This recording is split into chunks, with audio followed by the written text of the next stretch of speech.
Ciao, sono Stefano Lunardi, mi occupo prevalentemente di fotografia fine art, ritratti, fotografie di reportage. Oggi siamo qui alla Casa della Musica Cervignano per la presentazione della mia mostra Terra, una mostra i cui soggetti sono alimenti, ortaggi, alimenti di laguna, pasta, pane, tutti i prodotti locali, no global, per promuovere appunto dei progetti slow food dell'associazione famosa internazionale.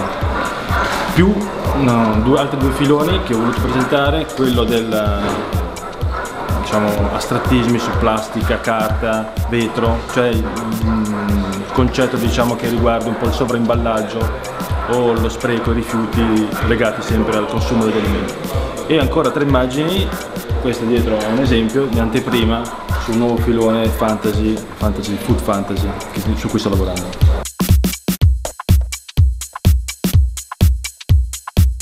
Un caro saluto a FFGT, questa la rifacciamo.